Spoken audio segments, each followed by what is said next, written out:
Class শুরু হয়েছে রেবা কি এর সাথে অ্যাড হচ্ছে?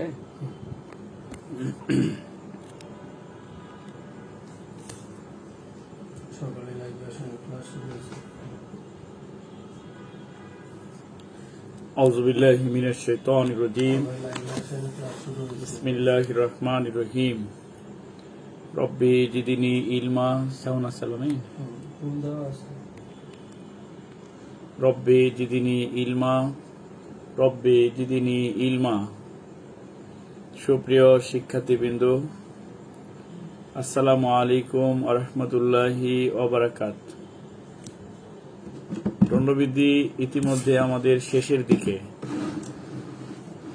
দিকে দেখতে দেখতেই দণ্ডবিধিও আমাদের শেষ হয়ে যায়। এখানে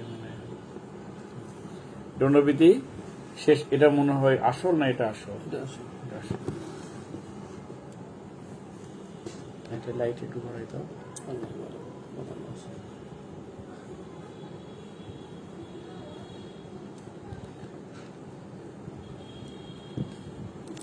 দণ্ডবিধি ইতিমধ্যেই আমরা শেষের দিকে চলে যাচ্ছি।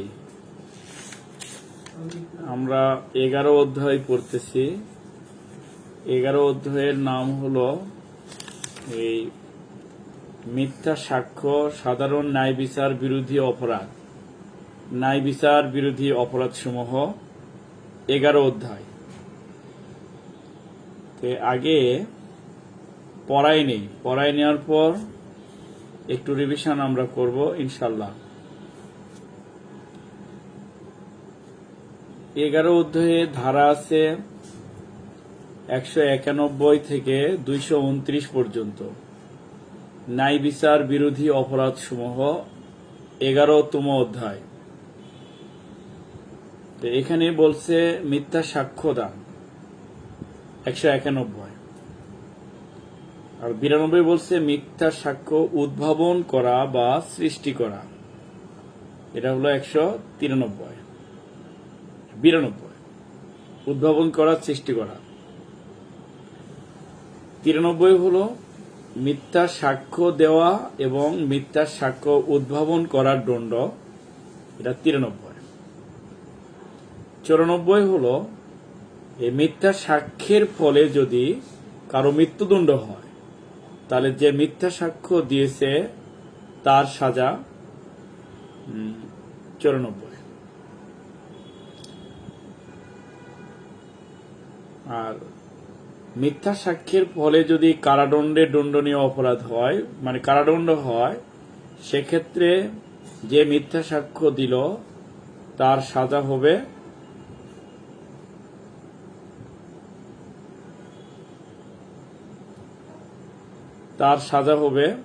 95। আর মিথ্যা বলে জানা, মিথ্যা যে সাক্ষ্যটা দিচ্ছে এটা মিথ্যা বলে জেনেও মিথ্যা সাক্ষী দেওয়া, মিথ্যা বলে জ্ঞাত সাক্ষ্য হিসাবে ব্যবহার করা। মিথ্যা বলে যেটা জানে সেটাকে সাক্ষ্য হিসাবে যদি কেউ ব্যবহার করে তাহলে তার সাজা হবে 196। আর 197 হলো যে 97 হলো মিথ্যা সার্টিফিকেট ইস্যু করা বা মিথ্যা সার্টিফিকেটে স্বাক্ষর করা। আমি সেদিন বলছিলাম যে কম্পিউটার ট্রেনিং দিয়ে উদাহরণ দিয়েছিলাম। কম্পিউটার ট্রেনিং করে নাই, কিন্তু এক ব্যক্তি কম্পিউটার ট্রেনিং করেছে মর্মে কম্পিউটার ট্রেনিং সেন্টারে গেলে সেখানকার পরিচালক ট্রেনিং না করার পরেও ট্রেনিং করেছে মর্মে সার্টিফিকেট দিল এবং সেই সার্টিফিকেটে স্বাক্ষর করল, তাহলে তিনি কি অপরাধ করলেন? তার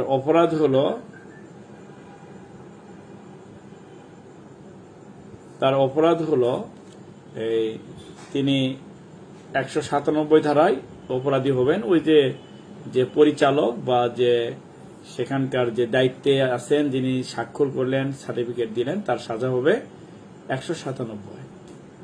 এখন এই মিথ্যা বলে জানা এই সার্টিফিকেটটা সত্য বলে ব্যবহার করা।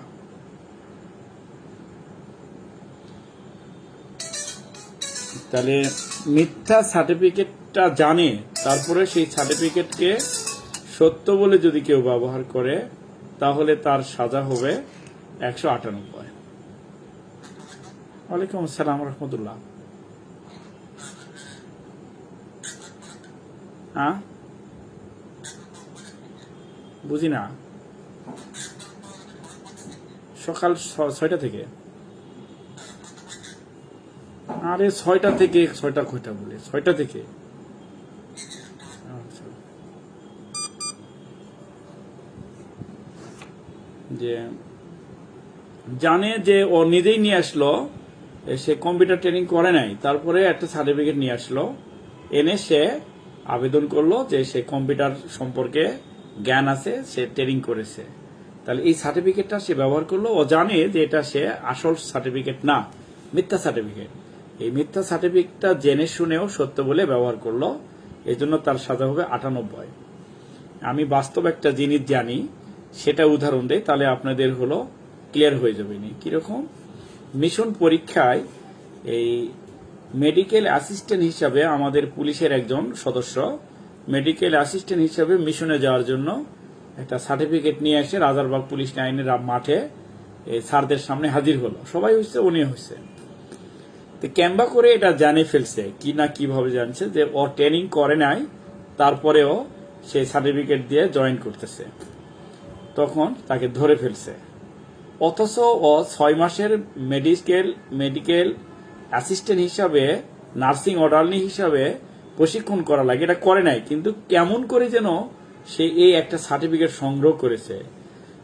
এই জন্য এই ব্যক্তি সে জানে যে এই সার্টিফিকেটটা সঠিক না, সঠিক না হওয়ার পরেও জেনে শুনে এটা সঠিক বলে ব্যবহার করছে, বিধায় সে দণ্ডবিধির 198 ধারায় অপরাধী হবে। তাহলে মিথ্যা সাক্ষ্য দান, এটা সংজ্ঞা 191।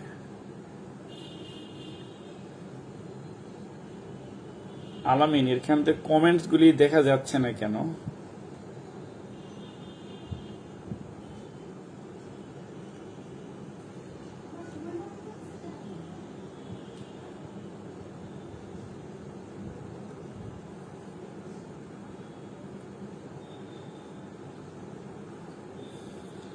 তাহলে মিথ্যা সাক্ষ্য দান সংজ্ঞা 191। মিথ্যা সাক্ষ্য উদ্ভাবন করা, সৃষ্টি করা, তাহলে তার সংজ্ঞাটা হলো 192। এখন কেউ যদি মিথ্যা সাক্ষ্য দেয় অথবা মিথ্যা সাক্ষ্য সৃষ্টি করে, উদ্ভাবন করে, তাহলে তার সাজা কিন্তু 93। এখন অনেকেই বুঝতেছেন মিথ্যা সাক্ষ্য দিল, মুখে মুখে দিল, আদালতে গিয়ে বা কোথাও, এটা নয় বুঝলাম 91। এখন বিষয় হলো যে মিথ্যা সাক্ষ্য উদ্ভাবন করা, মিথ্যা সাক্ষ্য সৃষ্টি করা, মিথ্যা সাক্ষ্য বানানো, এটা কি রকম জিনিস? আমি আপনাদের সেদিন বলেছিলাম যে এই চেকপোস্টে পুলিশ এক ব্যক্তির দেহ তল্লাশি করতেছে। পুলিশের সঙ্গে 2 জন আনসার সদস্য ছিল। এই আনসার সদস্য ওর দেহ এরকম তল্লাশি করতে করতে হাতের মধ্যে গাজার 2 পুরিয়া গাজা নিয়ে ওই হাতি পকেটের মধ্যে দিল। পকেটে দিয়ে আবার পরে নিজে আবার হাত বের করে নেয়, আসে বললো, এই যে তোমার পকেটে 2 পুরিয়া গাজা পেলাম, তুমি কি বলো, তুমি তো গাজা খাও। তাহলে এই লোকটার কাছে কিন্তু গাজা ছিল না, তাহলে এই গাজা একটা অপরাধের প্রমাণ তৈরি করলো, এটা একটা সাক্ষ্য তৈরি করলো। এই সাক্ষ্যটা কি করলো? সৃষ্টি করলো। মিথ্যা সাক্ষ্য না, এটা অর্থ গাজাটা ওর না, এটা নিজে দিয়েছে। মিথ্যা সাক্ষ্য সৃষ্টি করলো, তাহলে মিথ্যা সাক্ষ্য বানালো। মিথ্যা সাক্ষ্য বানানো, সৃষ্টি করা, উদ্ভাবন করলে এর সংজ্ঞাটা হলো 92। এখন মিথ্যা সাক্ষ্য সৃষ্টি করা, উদ্ভাবন করা বোঝা গেল মনে হয়। তাহলে মিথ্যা সাক্ষ্য দেওয়া অথবা মিথ্যা সাক্ষ্য সৃষ্টি করা, উদ্ভাবন করা, তাহলে এটা দুটারই সাজা হলো 93, 193। এখন এটা কেমন করে বুঝবো যে এটা 193 হবে? প্রশ্ন হবে, প্রশ্নের ধরন দেখে আপনি বুঝতে পারবেন যে এটার সাজা 193 হবে। কিভাবে? 91 আর 92 কিন্তু সংজ্ঞা, এটা ব্যাখ্যা দিয়েছে, বুঝাইছে যে এটা মিথ্যা সাক্ষ্য দান আর এটা হলো মিথ্যা সাক্ষ্য সৃষ্টি করা। এটা ব্যাখ্যা, এটা সংজ্ঞা। আর এই 93টা হলো সাজা। কিভাবে বোঝা যাবে? যে উদাহরণ থেকে আপনি বুঝবেন যে সে মিথ্যা সাক্ষ্য দিয়েছে অথবা মিথ্যা সাক্ষ্য সৃষ্টি করেছে, বিধায় 193 ধারায় দণ্ডিত হবে। যেমন যে ক নামক ব্যক্তি একটি পিস্তল ক্ষয়ের বাড়িতে উঠানের নিচে রেখে আসলেন, ক্ষয়ের বাড়িতে নিজেই রেখে আসে, পুলিশকে খবর দিল ক্ষয়ের বাড়িতে অবৈধ অস্ত্র আছে। পুলিশ গিয়ে সেই অস্ত্রটা উদ্ধার করলো। তাহলে এই ব্যক্তির অপরাধটা কি? তাহলে এই ব্যক্তি এটা যে অস্ত্রটা এটা সাক্ষ্য, এটাও একটা সাক্ষ্য। এই সাক্ষ্যটা সে মিথ্যা সাক্ষ্যটা সৃষ্টি করলো ওকে হয়রানি করার জন্য, ওকে বিপদে ফেলার জন্য। আর তাহলে মিথ্যা সাক্ষ্য সৃষ্টি করলো, এই জন্য এ অপরাধী হবে 193। আর এর সাথে আরেকটা কি আসবে? সে পুলিশকে আবার খবর দিয়েছে, মিথ্যা খবর দিয়েছে। এই মিথ্যা খবরের জন্য কত আসবে বলেন তো? 177 আসবে। তাহলে 177 মিথ্যা খবর দেওয়ার জন্য। আর এই মিথ্যা খবরটা দিছে একটা মিথ্যা সাক্ষ্য সৃষ্টি করে, এই মিথ্যা সাক্ষ্য সৃষ্টির জন্য সে অপরাধী হবে এই 193। প্রিয় ভাইরা, 191, 192, 193 মনে হয় আপনাদের বুঝে এসেছে। 194 বলছে হলো যে মিথ্যা সাক্ষ্যের ফলে যদি কারো মৃত্যুদণ্ড হয়, তাহলে যে ব্যক্তি মিথ্যা সাক্ষ্য দিল অথবা মিথ্যা সাক্ষ্য সৃষ্টি করলো তার সাজা হবে 194। যে অপরাধটার বিষয়ে সাক্ষ্য দিয়েছে এটার কারণে তার মৃত্যুদণ্ড হয়েছে বা যাবজ্জীবন কারাদণ্ড হয়েছে, তাহলে ওই মিথ্যা সাক্ষ্য দানকারী অথবা মিথ্যা সাক্ষ্য সৃষ্টিকারীর দণ্ড হবে 194। বলতে পারেন উদাহরণ দেন। উদাহরণগুলাই কিন্তু প্রশ্ন। ক নামক ব্যক্তির বিরুদ্ধে অবৈধ অস্ত্র রাখার অপরাধে বিচার চলছে। সেক্ষেত্রে খ নামক ব্যক্তি আদালতে গিয়ে সাক্ষ্য দিলেন যে এই যে অস্ত্রটা ও নিজেই এখানে রেখেছে, এটা তারই অবৈধ অস্ত্র, অথচ এই অস্ত্রটা তার না। তাহলে এর কারণে তাহলে অস্ত্রের দণ্ড কি? যাবজ্জীবন কারাদণ্ড কিন্তু আছে অস্ত্রের দণ্ড।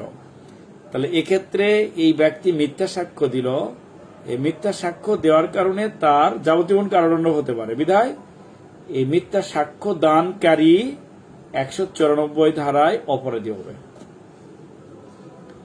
আর কারাদণ্ডে দণ্ডনীয় অপরাধ অর্থাৎ তুলনামূলক ছোট অপরাধের বিষয়ে যদি মিথ্যা সাক্ষ্য দেয় তাহলে তিনি অপরাধী হবেন 195।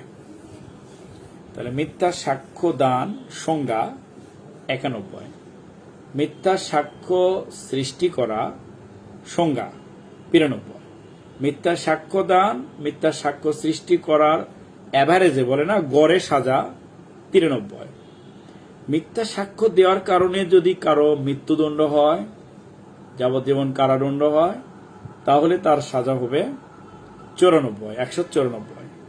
আর মিথ্যা সাক্ষ্য দেওয়া মিথ্যা সাক্ষ্য সৃষ্টির কারণে যদি কারাদণ্ডে দণ্ডনীয় অপরাধ হয়, যাবজ্জীবন কারাদণ্ড, আর ওটা হলো মৃত্যুদণ্ড না, মৃত্যুদণ্ড একটা যাবজ্জীবন একটা কারাদণ্ড, তাহলে তার সাজা হবে 195।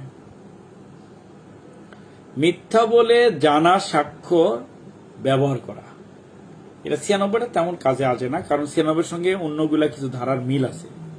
আমরা 97 গেলাম। স্কুলের হেডমাস্টার ক নামক ব্যক্তিকে 8ম পাশের একটা সার্টিফিকেট দিল, কিন্তু ক নামক ব্যক্তি তার স্কুলে পড়ালেখা করে নাই।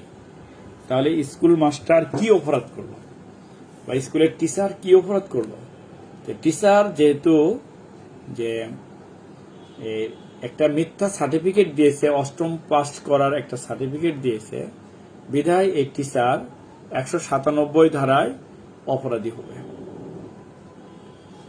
এই মিথ্যা সার্টিফিকেট ব্যবহারকারীর সাজা হবে 198। উদাহরণ, কোন ব্যক্তি ডাইভিং প্রশিক্ষণ করে নাই এবং ডাইভিং সার্টিফিকেট নাই, সঠিক ডাইভিং সার্টিফিকেট নাই, কিন্তু তিনি একটা ভুয়া ডাইভিং সার্টিফিকেট বানায় এনে সে একটা নিয়োগ পরীক্ষায় অ্যাপ্লিকেশন করলো এবং পরীক্ষা দিল। পরে দেখা গেল যে এটা তার মিথ্যা ডাইভিং সার্টিফিকেট। তাহলে এটা দিয়ে, অথবা এটা উদাহরণ না হয়ে এটা হতে পারে যে ড্রাইভার গাড়ি চালাচ্ছে, সার্জেন্ট তার ডাইভিং লাইসেন্স দেখতে চাইল, ডাইভিং লাইসেন্স সে প্রদর্শন করলো, পরে ডাইভিং লাইসেন্সটা নিয়ে সার্জেন্ট তো বোঝেন, পুলিশের সার্জেন্টের সন্দেহ হলো। সেক্ষেত্রে যে পরে সার্জেন্ট এই ডাইভিং লাইসেন্সটা ড্রাইভারের কাছ থেকে জব্দ করলো এবং এটা বিআরটির মাধ্যমে যাচাই করার জন্য চিঠি দিল। বিআরটিতে যাচাই করে দেখা গেল তার নামে কোনো ডাইভিং লাইসেন্স নাই, তিনি কোনো ডাইভিং প্রশিক্ষণপ্রাপ্ত ড্রাইভার না, তাকে তারা সার্টিফিকেট দেয়নি। তাহলে এই ডাইভিং সার্টিফিকেটটা তাহলে জাল বা ভুয়া, অসত্য। বিধায় এই ড্রাইভার সড়ক পরিবহন আইনে কি হবে পরে আমরা, কিন্তু এটা অসত্য একটা সার্টিফিকেট। এই ড্রাইভার সত্য বলে ব্যবহার করার কারণে ড্রাইভার 198 ধারার অপরাধী হবে। প্রিয় ভাইরা, এই 198 পর্যন্ত আপনারা বুঝলেন কিনা দেখেন।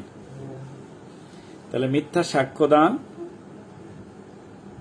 191, মিথ্যা সাক্ষ্য সৃষ্টি করা 192, মিথ্যা সাক্ষ্য এবং মিথ্যা সাক্ষ্য সৃষ্টি করার উভয়টারই দণ্ড 193, মিথ্যা সাক্ষ্যের ফলে যদি মৃত্যুদণ্ড হয় 194, মিথ্যা সাক্ষ্যের ফলে যদি যাবজ্জীবন কারাদণ্ড হয় তাহলে দণ্ডিত হবে 195, অসত্য বলে জানা সাক্ষ্যকে ব্যবহার করা 196, মিথ্যা সার্টিফিকেট ইস্যু করা, স্বাক্ষর করা, দেওয়া 197, মিথ্যা সার্টিফিকেটকে সত্য বলে ব্যবহার করলে তার সাজা 198।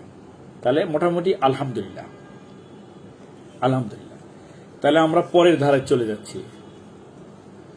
আউযুবিল্লাহি মিনাশ শাইতানির রাজিম, বিসমিল্লাহির রহমানির রহিম, রব্বি জিদিনি ইলমা, রব্বি জিদিনি ইলমা, রব্বি জিদিনি ইলমা। তাহলে আমরা যাচ্ছি এখন 99, 200, এইগুলি আমরা আপাতত নিচ্ছি না, কারণ এই ধরনের কথা ওই আগের কথার মধ্যে চলে গেল। 96, 98 এর মধ্যে পার্থক্য এখন নিচ্ছি না। 96টা আপাতত নেন না, 98 নেন, 97 নেন, 94, 95, 93, 92, 91 এগুলো নেন। আর বাকিগুলোর সঙ্গে দেখা যায় একটার সঙ্গে আরেকটা একই রকমেরই লাগে। তো যেহেতু একই রকমের লাগে আমরা এটাকে ডিভাইস করতে পারতেছি না, মানে এটার মধ্যে আরেকটার মধ্যে ডিফারেন্স যে আছে এটা আমরা করতে পারতেছি না। অতএব এইগুলি নিয়ে আমরা ঝামেলায় যাব না আপাতত, আমরা আপাতত একটা চার্জ দিয়ে নেই। তাহলে আমরা সামনে এখন যাব, এখন চলে যাব 201। 201-এ বলছে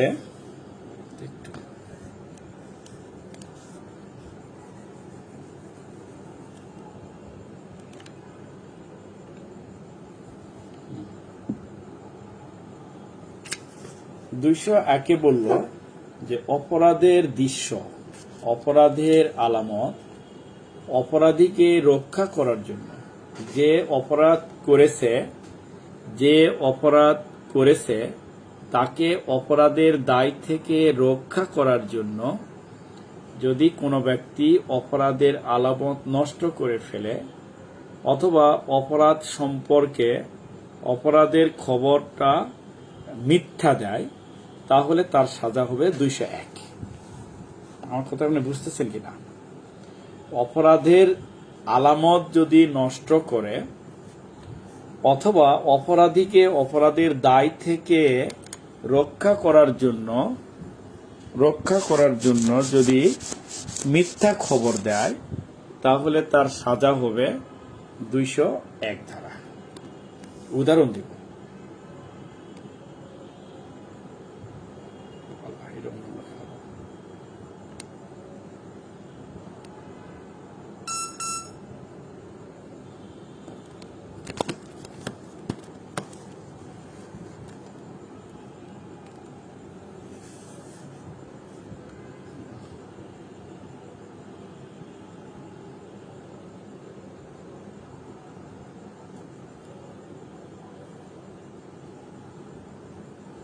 আলামিন, এই যে তোমার ফোনের কি আইছে আবার দেখো।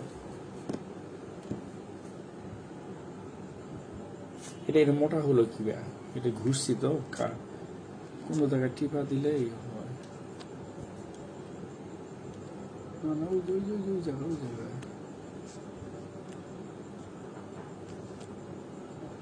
না না, এটা এখানে না, ওই যে ওই হ্যাঁ,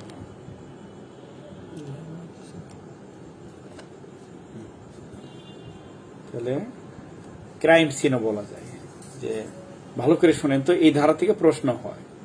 তাহলে অপরাধীকে অপরাধের দায় থেকে রক্ষা করার জন্য অপরাধের দৃশ্য, ক্রাইম সিন, অপরাধ আলামত এগুলি যদি নষ্ট করে তাহলে এ ব্যক্তির সাজা হবে 201। আরো একটা হলো যে অপরাধীকে অপরাধের দায় থেকে রক্ষা করার জন্য যদি মিথ্যা খবর দেয় তাহলে তার সাজা হবে এই 201। উদাহরণ, ক নামক ব্যক্তিকে খুন করলো। খুন করে লাশটা বস্তার মধ্যে ঢুকে বস্তাবন্দি লাশ পুকুরের কুচরি পানার মধ্যে দিয়ে দিল। কয়ের কি অপরাধ? তাহলে ক এই খুন করার জন্য দণ্ডবিধি 302 ধারায় অপরাধী হবে। এটা একটা অপশন দিলাম, একটু লেখার পর একটু গ্যাপ দিয়ে লিখবো। একই সাথে সে খুন করার পর অপরাধের যে দৃশ্য, আলামত, ক্রাইম সিন এটাও নষ্ট করেছে। লাশটা বন্দি করে কচরি পানার মধ্যে দিয়ে দিল। বিধায় অপরাধের আলামত বা দৃশ্য নষ্ট করার জন্য তিনি 201 ধারায় অপরাধী হবেন। তাহলে এখানে বিষয় হলো, যে অপরাধ করতেছে সেও কিন্তু আলামত নষ্ট করতে পারে, সে নিজেও পারে, অথবা অন্য কেউ করতে পারে। এটা একটা 201-এর অপশন। অথবা আরেকটা উদাহরণ দিয়েছিলাম যে হত্যা করার পর লাশের গায়ে আগুন লাগিয়ে দিল কেরোসিন তেল ছিটিয়ে। তাহলে আগুন লাগিয়ে দিলে তো অটোমেটিক্যালি সম্পূর্ণ দেহ যদি পুড়ে নাও যায় তাহলে চুল, দাড়ি, এগুলি, গোপ এইগুলি তো পুড়বে, চামড়া ঝলসে যাবে। তাহলে এটাও আলামত নষ্ট হলো। অথবা এরকমও কিন্তু হয় যে হত্যা করার পর দেখা গেল নাকটা কেটে নিয়েছে, তাহলে এটাও আলামত নষ্ট হয়েছে। অথবা কান কেটে নিয়েছে, এটাও আলামত নষ্ট হয়েছে। অথবা অ্যাঙ্গুলগুলি কেটে নিয়েছে, এটাও আলামত নষ্ট। অথবা স্তন কেটে নিয়েছে। এক কথায় যেটাই করুক, একটু যদি নষ্ট করে সেটাও আলামত নষ্ট বলেই গণ্য হবে। সেটা অপরাধী নিজেও করতে পারে অথবা অন্য কোনো ব্যক্তিও করতে পারে। তাহলে আলামত নষ্ট যেই করুক তার সাজা হবে 201। আরেকটা হলো, অপরাধীকে অপরাধের দায় থেকে রক্ষা করার জন্য যদি এই অপরাধ সম্পর্কে মিথ্যা খবর দেয় তাহলে তার সাজা এখানেও 201। কিরকম? যে ক নামক ব্যক্তি, ভালো করে শোনেন তো, ক নামক ব্যক্তি, আমি কিন্তু এখানে একটা মানে 3টা ধারার একটু পার্থক্য করব। ক নামক ব্যক্তি তার স্ত্রীকে খুন করেছে, এটা খ জানে। তার পার্শ্বের বাড়ির তার চাচাতো ভাই খ এটা জানে। তারপরেও সে থানায় গিয়ে বলল ওই কয়ের বউ, কয়ের স্ত্রী এই বিষ পান করে আত্মহত্যা করেছে। আচ্ছা, এই খ থানায় গিয়ে বলল কি কয়ের স্ত্রী বিষ পান করে আত্মহত্যা করেছে, তাহলে এই কথা তার বলার দরকার ছিল? তিনি কেন বললেন? এই জন্য বললেন যে ক তার চাচাতো ভাই লাগে। এখন যদি যায় বলে যে ক তার বউকে মেরে ফেলছে, হত্যা করেছে, তাহলে তো ওর ভাইয়ের ক্ষতি হয়ে যাবে। তাহলে তার ভাইটারে, চাচাতো ভাইরে অপরাধের দায় থেকে রক্ষা করার জন্য, অপরাধীকে রক্ষা করার জন্য এই মিথ্যা খবর দিয়েছেন। এই জন্য তার সাজা হবে 201। প্রিয় ভাইরা, তাহলে আমরা এখন একটু পিছিয়ে যাচ্ছি। 203 বলতেছেন আপনারা। 203 অপরাধ সম্পর্কে মিথ্যা খবর দেওয়া, এটাও আছে। আবার 201-এও কিন্তু আছে। 201-এও মিথ্যা খবর দেওয়া আছে। দেখেন 201, আপনাদের কাছে বই থাকলে বের করেন। আমিও তো বই, আমার সামনে বই নিশ্চিত, আমার সামনে বই আছে, আমি একটু দেখে নিই। তাহলে অপরাধীকে গোপন করার জন্য অপরাধের সাক্ষ্য অদৃশ্য করে দেওয়া বা মিথ্যা তথ্য সরবরাহ করা, এখানেও আছে। দেখেন এখানে একটা উদাহরণ আছে, 201-এ একটা উদাহরণ দেওয়া আছে। দেখেন, ক জকে খুন করেছে জানিয়া ক খকে শাস্তি হতে আশ্রয়দানের উদ্দেশ্যে লাশটি গোপন করার জন্য খকে সাহায্য করে। ক যে কোনো বর্ণনার কারাদণ্ডে যার মেয়াদ 7 বছর পর্যন্ত হতে পারে। এখন ওই 203-এও এরকমই আছে। 203-এ আর 201-এ একই রকম আছে। আমরা 203-ও দিবনি।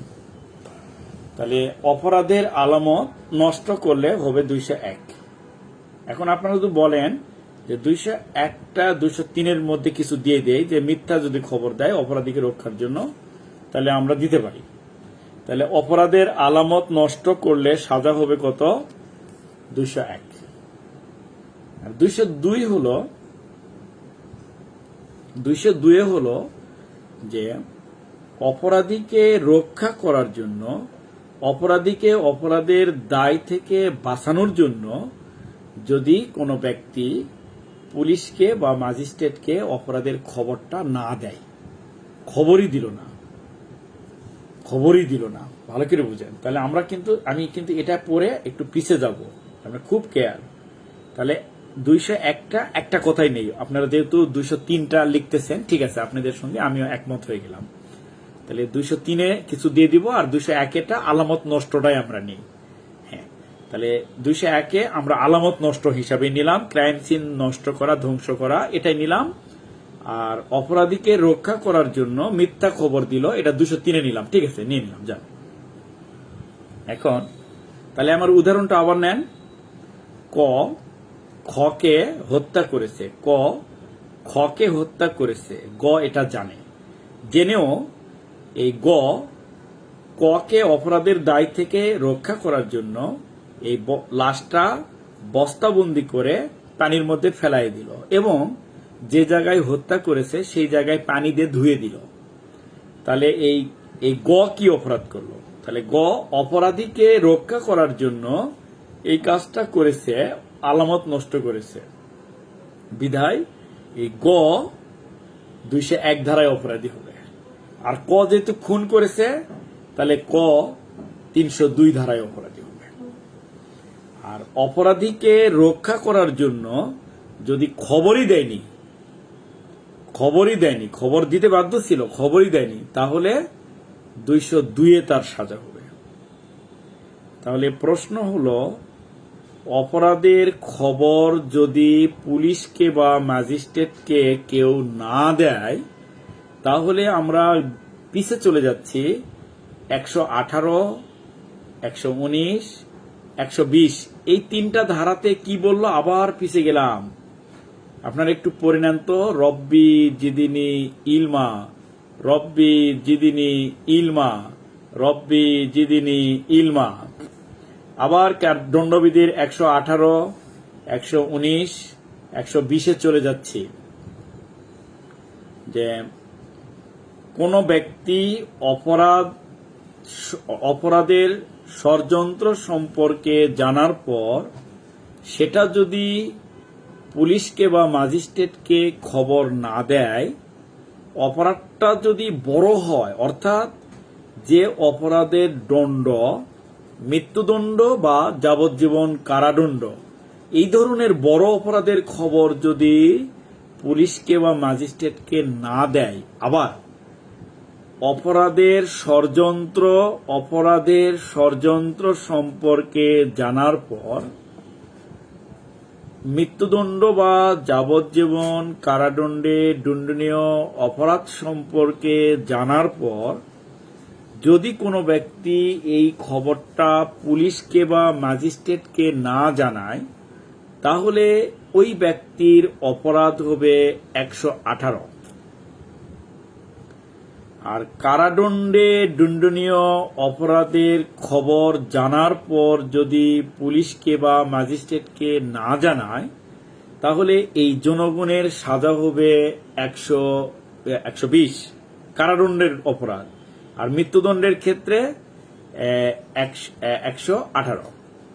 আর সরকারি কর্মচারী যদি অপরাধ সম্পর্কে জেনে খবর না দেয়, তাহলে সেক্ষেত্রে তা সরকারি কর্মচারীর সাজা হবে 119।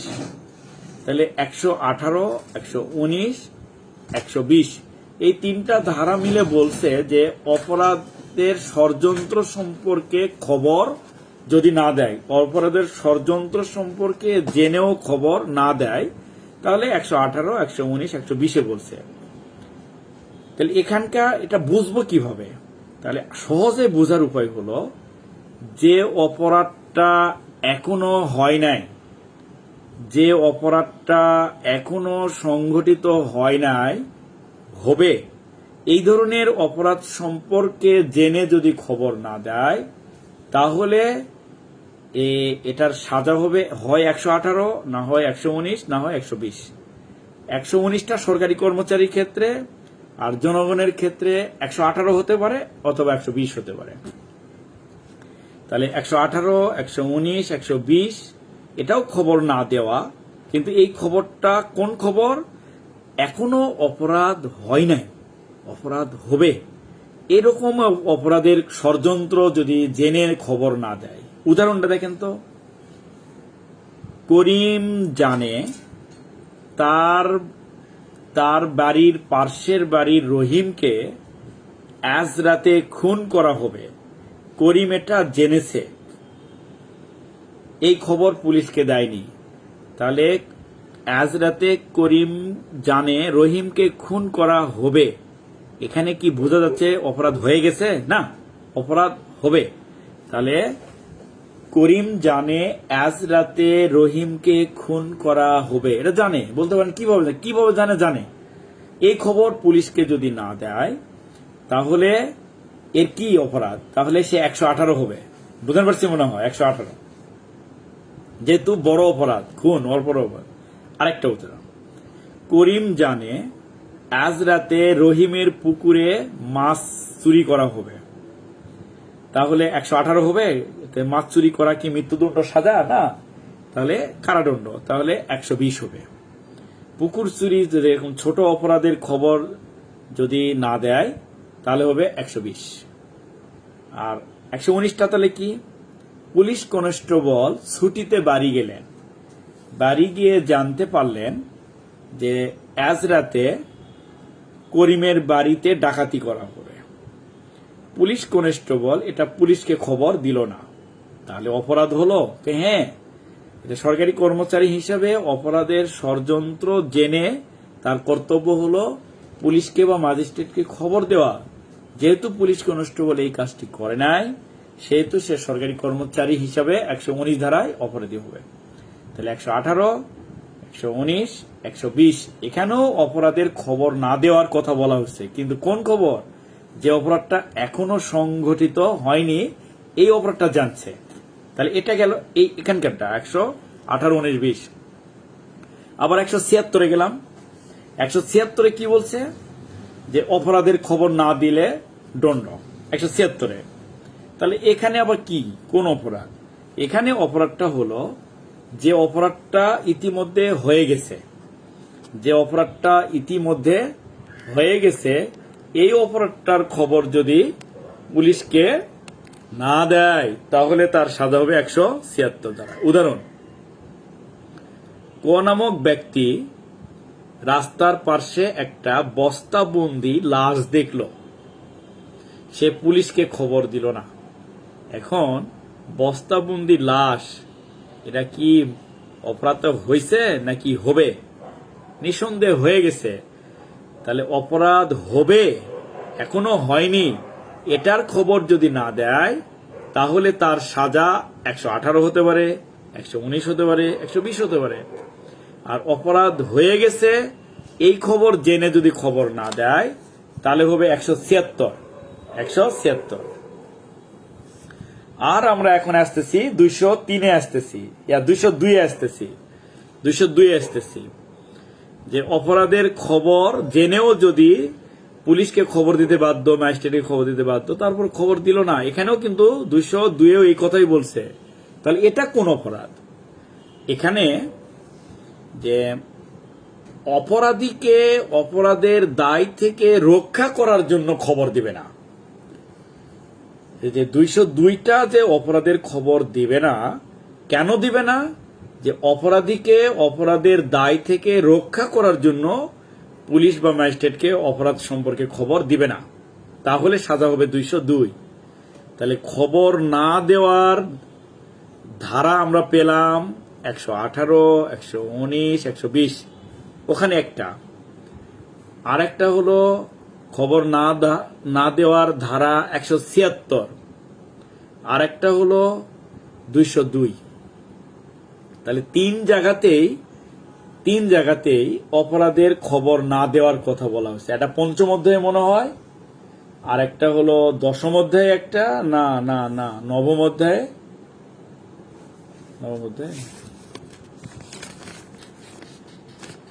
দশম অধ্যায়ে, একটা দশম অধ্যায়ে, একটা পঞ্চম অধ্যায়ে, আর একটা হলো 11 অধ্যায়ে। এখন তাহলে অপরাধ এখনো হয়নি, এই খবর না দিলে 18, 19, 20। অপরাধ হয়ে গেছে, এই খবর না দিলে 176। অপরাধীকে অপরাধের দায় থেকে রক্ষা করার জন্য যদি খবর না দেয় তাহলে 202। প্রিয় ভাইরা, এখন আপনারা বলতে পারেন আমি এটা বুঝবো কিভাবে? আপনি উদাহরণ দেখলেই বুঝবেন। দেখি এখন টেস্ট আপনাদের। আবার বলছি, এই জায়গাটা কিন্তু ঝামেলা। অপরাধ এখনো হয়নি, অপরাধের ষড়যন্ত্র চলছে, এই খবর জেনে যদি না দেয় তাহলে হতে পারে 18, হতে পারে 19, হতে পারে 20। আর অপরাধ হয়ে গেছে, এই খবর জেনে যদি না দেয় তাহলে হবে 176। অপরাধ হয়ে গেছে, যেটা অপরাধ হয়ে গেছে এটা জানছে, তাহলে হবে 176। আর অপরাধ হয়ে গেছে, অপরাধীকে রক্ষা করার জন্য খবর দেয়নি, তাহলে এটা হলো 202। আমি এখন উদাহরণ বলবো, আপনারা ধারা লিখবেন। আমি উদাহরণ বললে আপনারা কোন কোন জায়গার মানে ধারাটা হবে সেটা লিখবেন। রেডি? হ্যাঁ, আপনারা এখন আমি বলার পর লিখবেন। রেডি? রব্বি জিদিনি ইলমা, রব্বি জিদিনি ইলমা, রব্বি জিদিনি ইলমা। আমি এখন উদাহরণ দিচ্ছি, মানে এটাই প্রশ্ন। ক খকে খুন করেছে, গ এটা দেখেছে, যে গ এই খুন করাটা দেখেছে, কিন্তু গয়ের বন্ধু লাগে অথবা গয়ের মামাতো ভাই লাগে। গ এই খুন করা দেখেও পুলিশকে খবর দিল না। ক খকে খুন করেছে, গ এটা দেখেছে, গ দেখার পরেও পুলিশকে খবর দিল না, কারণ ক গয়ের মামাতো ভাই। তাহলে এটা কত হবে? 202, এই তো বুঝছেন। তাহলে অপরাধীকে রক্ষার জন্য যদি খবর না দেয়, এই যে 202 পারতেছেন, আলহামদুলিল্লাহ। এটা হবে তাহলে 202। এইবার 203 দিলেন কেন মঞ্জুর ভাই? 202। নূর হোসাইন, এটা 176 দিলে কেন? আমি তো বলেই দিলাম 176ও দেওয়া যাবে, কিন্তু এরা তো কেন দেয়নি খবর? তো বলো না যে ওর মামাতো ভাই লাগে। তো এইটুক থেকেই তো বুঝে নিতে হবে যে ওর মামাতো ভাইকে রক্ষা করার জন্য এই খবর দেয়নি, এই জন্য হবে 202। এবারের প্রশ্ন দেখি পারেন কিনা। 202 এখন ক ক রাস্তা দিয়ে যাচ্ছে, ক রাস্তা দিয়ে যাচ্ছে, রাস্তার একটা ব্রিজ আছে, ব্রিজের নিচে একটা ছোট্ট একটা ঝাপটা মানে ঝোপ আছে, রাস্তার সঙ্গেই ব্রিজের কোনারে একটা ঝোপ আছে। এই ঝোপের মধ্যে একটি গলা কাটা লাশ দেখলো, দেখেও ক এটা এড়িয়ে চলে গেল, সে পুলিশকে খবর দিল না। এখন আপনারা কত ধারায় অভিযুক্ত করবেন?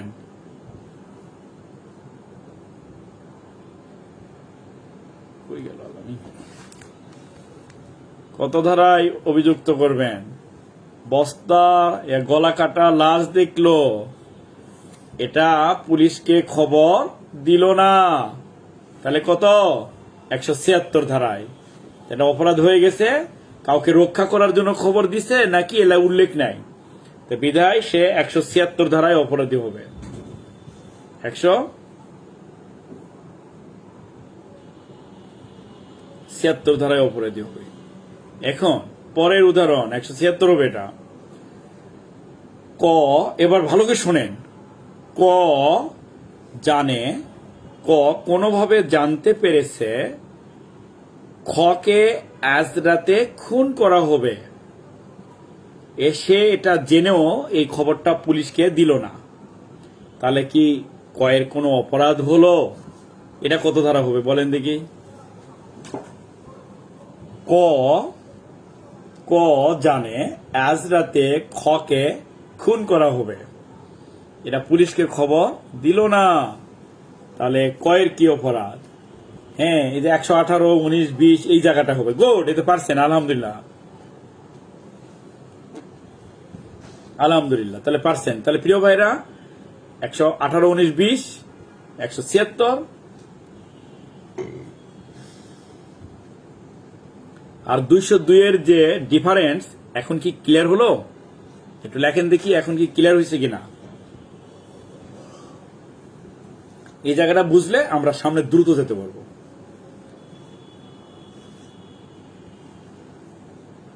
এটা কি এই যে এই 3 জায়গায় খবর না দেওয়ার কথা বলা হলো, 3 জায়গা কখন কোন ধারা আসবে, এখন কি বুঝান পারছি কোন ক্ষেত্রে কোন ধারা আসবে? আপনারা কি বুঝতে পেরেছেন কিনা একটু লেখেন দেখি। আউযুবিল্লাহি মিনাশ শাইতানির রাজিম, বিসমিল্লাহির রহমানির রহিম। রব্বি জিদিনি ইলমা, রব্বি জিদিনি ইলমা, রব্বি জিদিনি ইলমা। তাহলে কি বোঝা গেছে? এই তো আলহামদুলিল্লাহ, তাহলে এবার বুঝাইছে। তাহলে মিথ্যা সাক্ষ্য দান 191, মিথ্যা সাক্ষ্য সৃষ্টি করা 192। আমি কিন্তু এই কথাগুলি স্লো বলতেছি এবং বারবার বলতেছি, তার একটাই কারণ, যাতে করে আপনারা বারবার শুনতে শুনতে একবার না কোনো একবার বুঝে যাবেন। এই জন্য এইগুলি করতেছি, যাতে করে আপনারা বোঝেন, আপনারা আবার এলা নিয়ে বিরক্ত হবেন না, আপনারা মনোযোগ সহকারে পড়েন। আর কিন্তু পরীক্ষার 5.5 মাস টাইম আছে, 5.5 মাস, 5 মাস। আর এই মাসের মধ্যে টাকা দিয়ে দিচ্ছেন মনে হয় সবাই, তাহলে এই মাসে টাকা দিলে আর 5 মাস, তাহলে আর 2,500 টাকা। তো এই টাকাটু খরচ করেন এবং মনোযোগ সহকারে পড়েন, দেখবেন যে ভালো ফলাফল হবে ইনশাল্লাহ। তাহলে মিথ্যা সাক্ষ্য দান 191, মিথ্যা সাক্ষ্য সৃষ্টি করা উদ্ভাবন করা 192, মিথ্যা সাক্ষ্য দান মিথ্যা সাক্ষ্য সৃষ্টি করা দণ্ড 193, মিথ্যা সাক্ষ্যের ফলে যদি কারো মৃত্যুদণ্ড হয় তাহলে 194, মিথ্যা সাক্ষ্যের দ্বারা যদি যাবজ্জীবন কারাদণ্ড হয় 195, মিথ্যা বলে জ্ঞাত মানে জানা সাক্ষ্য ব্যবহার করা 196, মিথ্যা সার্টিফিকেট ইস্যু করা স্বাক্ষর করা 197, মিথ্যা সার্টিফিকেট সত্য বলে ব্যবহার করা 198, আলামত অপরাধের আলামত নষ্ট করে দেওয়া অথবা অপরাধীকে রক্ষা করার জন্য আলামত নষ্ট করে দেওয়া তাহলে 201, অপরাধীকে অপরাধের দায় থেকে রক্ষা করার জন্য যদি খবর না দেয় তাহলে 202। এই পর্যন্ত আমাদের হয়ে গেল, তাই তো? এখন প্রশ্ন হলো 203 কি বলছে? অপরাধীকে অপরাধের দায় থেকে রক্ষা করার জন্য যদি মিথ্যা খবর দেয় তাহলে তার সাজা হবে 203। ভালো করে শুনেন, এখানেও কিন্তু ভেজাল আছে এই ধারা নিয়ম। রব্বি জিদিনী ইলমা, রব্বি জিদিনী ইলমা, রব্বি জিদিনী ইলমা। তাহলে মিথ্যা সংবাদ দেওয়া আমরা আগে পড়েছি। আমি পেন ড্রাইভ নিয়ে আসো। আচ্ছা আচ্ছা, তো কম্পিউটার ওপেন করো। তাহলে মিথ্যা সংবাদ দেওয়া কোথায় কোথায় পেলাম? মিথ্যা সংবাদ আমরা পেয়েছি, দেখি আমি ধারা না বলে আমি উদাহরণ দিব, কে আগে লিখতে পারেন।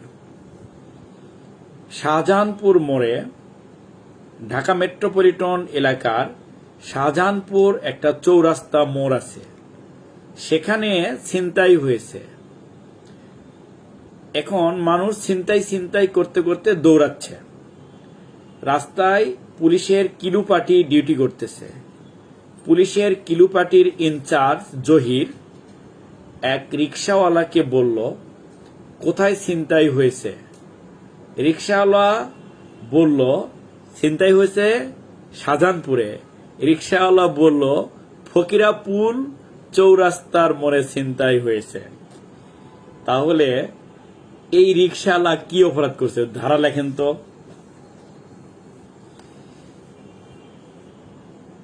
কত? 177। আলহামদুলিল্লাহ, এই তো পারছেন, 177, এতে ক্লিয়ার। এখন আরেকটা দেখি, 177 মিথ্যা সংবাদ দিয়েছে। গুড, আলহামদুলিল্লাহ, এই তো পারতেছেন। এখন প্রশ্ন যে ক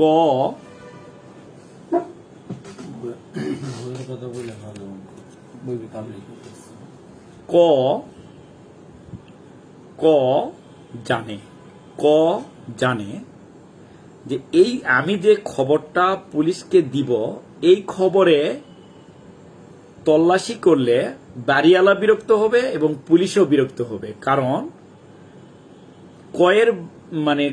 ক জানে রহিমের বাড়িতে কোষ্ঠী পাথরের মূর্তি নেই, এটা জানে। জেনেও সে পুলিশকে খবর দিল করিমের বা রহিমের বাড়িতে মূর্তি পাথরের মূর্তি আছে, কোষ্ঠী পাথরের মূর্তি আছে। এতে এই একটা মিথ্যা সংবাদ পুলিশকে দিল। তাহলে এই মিথ্যা সংবাদের ধারা কত? তাহলে এটা আপনারা অবশ্যই লিখতেছেন হলো হয়রানি করার জন্য। একজন 203 লিখছেন, কেন 203 কি এটা হবে? 203-এর উদাহরণ তো এরকম না। এটা হয়রানি করার জন্য যদি মিথ্যা খবর দেয় তাহলে 182, আর শুধু প্রশ্নে বোঝা যাচ্ছে না মিথ্যা খবর, তাহলে 177। আরেকটা উদাহরণ ক, এবার দেখি ক আপনারা কমেন্টস করতেছেন না কেন? হ্যাঁ, ক তার স্ত্রীকে হত্যা করেছে। তার স্ত্রীকে হত্যা করেছে। তার চাচাতো ভাই খ এটা দেখেছে। তার স্ত্রীকে হত্যা করেছে, তার চাচাতো ভাই খ এটা দেখেছে। তারপরেও সে পুলিশকে খবর দিল যে এই কয়ের স্ত্রী গলায় ফাঁস দিয়ে আত্মহত্যা করেছে। আচ্ছা বলেন তো, খ দেখলো যে ক তার বউকে মেরে ফেলছে, ওই যায় পুলিশকে কি বললো, ওর বউ গলায় ফাঁস দিয়ে মারা গেছে। আচ্ছা এ কথা কেন বলছে আপনারা বলেন?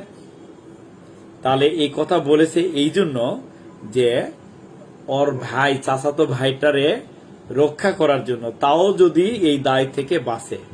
এই জন্য অপরাধীকে রক্ষা করার জন্য যদি মিথ্যা খবর দেয়, তাহলে যে খবর দিয়েছে তার সাজা হবে 203। আর এমনি মিথ্যা খবর দিয়েছে, প্রশ্ন ওরকম বোঝা যায় না, তাহলে 177। আর কারো হয়রানি করার জন্য, সরকারি কর্মচারীকে হয়রানি করার জন্য, বাড়িওয়ালাকে হয়রানি করার জন্য, বিরক্ত করার জন্য যদি মিথ্যা খবর দেয়, তাহলে তার সাজা হবে 182। এখন কি ক্লিয়ার বোঝা গেল কিনা? ভাইকে বাঁচানোর জন্য এই জন্য হবে 203। আর এমনি এমনি খবর মিথ্যা দিয়েছে 177। আর হয়রানি করার জন্য মিথ্যা সংবাদ দিয়েছে 182। প্রিয় ভাইরা, আমার এমসিকিউ বইটাতে এবার বৈশিষ্ট্য হলো, বইটাতে সব ধারাগুলি বইয়ের ভাষায় করা হয়েছে, হুবহু বই যা আছে তাই আছে, তবে বইয়ের ভাষাটাকে একটু সহজ করা হয়েছে এবং উদাহরণ যেগুলিতে আছে উদাহরণগুলি দিয়ে দেওয়া আছে, তাই না? আছে না? অতএব আমার ওই সূচি বইটাতে উদাহরণগুলি দেওয়া আছে, উদাহরণগুলি একটু দেখে নিন, তাহলে আপনাদের উপকার হবে। আর এমসিকিউ বইটা যারা নিতে ইচ্ছুক, এমসিকিউ বই আপনারা না নিলেও চলে, তবে এই জন্য নিবেন যে প্রশ্নগুলি কিভাবে সৃষ্টি করতে পারে, প্রশ্নগুলি কিরকম করে বানাতে পারে, আপনার একটু ব্রেন খুলে দিতে পারে যে ও এইভাবে তাহলে এমসিকিউ প্রশ্নগুলি হতে পারে। এই জন্য এমসিকিউ বইটা নেবেন। আরেকটা কারণে নেবেন যে এমসিকিউ বিগত 2-3টা মনে হয় এমসিকিউ পরীক্ষা গেল, দুইটা পরীক্ষার এমসিকিউ পরীক্ষার যে প্রশ্ন, এই প্রশ্ন এবং উত্তরগুলি করা আছে, তাহলে অন্তত একটা ধারণা পেলেন যে বিগত সালে কিরকম প্রশ্ন হয়েছে। এই প্রশ্নটা যাচাই করার জন্য নিলেন, যা প্রশ্নটা পাবেন আর প্রশ্নটা আবার উত্তর করা আছে। এই জন্য এমসিকিউ বইটাও পাওয়া যাচ্ছে, আপনারা কেউ নিলে আলামিনের সঙ্গে। আরেকটা এমসিকিউ বইয়ের আরেকটা বৈশিষ্ট্য হলো যে প্রশ্ন দিয়ে উত্তর শুধু ক বা খ বা গ বা ঘ এরকম করা নেই। ক খর উত্তর করার পরে এটা কোন আইনের কত ধারা বা বিধিতে আছে সেটাও লিখে দেওয়া আছে। তাহলে কোনো কারণে যদি আমি উত্তরটা করতে ভুলও করি, তাহলে আপনি ধারাটা আবার যাচাই বইয়ের মধ্যে, সূচির মধ্যে দেখে, ধারাটা দেখে আবার আপনি নিজেও কারেকশন করতে পারবেন। যদি বইয়ে 2-1টা এরকম ভুল পেয়ে যান, তাহলে আমাকে ফোন দেন, আমি কারেকশন নিজে করে নেব ইনশাল্লাহ। এই জন্য এমসিকিউ বই এবং সূচি বইটা নিবেন, আপনারা নিয়ে পড়বেন, মজা লাগবে, দেখবেন এবং আপনাদের উপকার হবে। আর একটা আগামী মাসের দিকে আমরা এই গাইড বইটা বের করব ইনশাল্লাহ, আপনারা আগামী মাসের দিকে গাইড বইটা পেয়ে যাবেন ইনশাল্লাহ। তাহলে প্রিয় ভাইরা, আমরা মোটামুটি 203 পর্যন্ত গেলাম। ভেজাল জায়গা, এটা একটু ভেজাল জায়গা। তাহলে কি মিথ্যা সাক্ষ্য 91, মিথ্যা সাক্ষ্য সৃষ্টি করা এটা 92, মিথ্যা সাক্ষ্য দেওয়া, মিথ্যা সাক্ষ্য সৃষ্টি করার দণ্ড 193, আর মিথ্যা সাক্ষ্যের ফলে যদি কারো মৃত্যুদণ্ড হয় তাহলে তার সাজা হবে 194, মিথ্যা সাক্ষ্যের ফলে যদি যাবজ্জীবন কারাদণ্ড হয় তাহলে 195, আর মিথ্যা বলে জানা সাক্ষ্যটাকে ব্যবহার করলে 196। তো একজন লেখছিলেন যে 196 আর 198 তো কাছাকাছি, হ্যাঁ কাছাকাছি একই রকমেরই। মিথ্যা সার্টিফিকেট ইস্যু করা, দেওয়া, স্বাক্ষর করা 197, মিথ্যা সার্টিফিকেটটা আবার সত্য বলে ব্যবহার করবে যে তার সাজা 198, অপরাধের আলামত নষ্ট করে দেওয়া এটা হলো 201, অপরাধীকে রক্ষা করার জন্য পুলিশকে অপরাধের খবর না দেওয়া। একজন লিখছেন যে এই 202, আর এটা কি যেন লিখল, আল্লাহ কোথায় চলে গেল, খুঁজেও পাই না।